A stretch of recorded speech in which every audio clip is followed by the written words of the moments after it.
গতকাল রাতে বাংলাদেশি হ্যাকারদের একটি দল ইসরায়েলের কয়েক হাজার ওয়েবসাইটে সাইবার হামলা চালিয়েছে, যা দেশটির সাইবার নিরাপত্তায় বড় ধরনের আঘাত এনেছে। বাংলাদেশ সাইবার ডিফেন্স নামের একটি ফেসবুক পেজ থেকে এই হামলার দায় স্বীকার করে জানানো হয়, তাদের এই আক্রমণে ইসরায়েলের কয়েক মিলিয়ন ডলার ক্ষতি হয়েছে।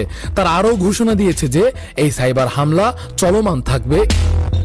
এই সাইবার হামলার পেছনে মূল কারণ হিসেবে উল্লেখ করা হয়েছে ইসরায়েলের সাম্প্রতিক গাজা উপত্যকায় বিমান হামলা। গত 18 মার্চ যুদ্ধবিরতি লঙ্ঘন করে ইসরায়েলি বাহিনী গাজায় বিমান হামলা চালায়, যেখানে 400 জনেরও বেশি মানুষ নিহত হয়। এর ফলে 2023 সালের 7 অক্টোবর থেকে শুরু হওয়া আগ্রাসনের পর থেকে গাজায় নিহতের সংখ্যা প্রায় 49,000-এ পৌঁছেছে, আর আহত হয়েছেন 1,11,000-এরও বেশি মানুষ। বাংলাদেশ সাইবার ডিফেন্স নামের এই বেসরকারি সংস্থা ইসরায়েলের এই অগ্রাসনের প্রতিবাদ স্বরূপ সাইবার হামলা চালাচ্ছে। আজ সকালে তাদের চলমান আক্রমণে ইসরায়েলের একটি গুরুত্বপূর্ণ মন্ত্রণালয়ের ওয়েবসাইট ডাউন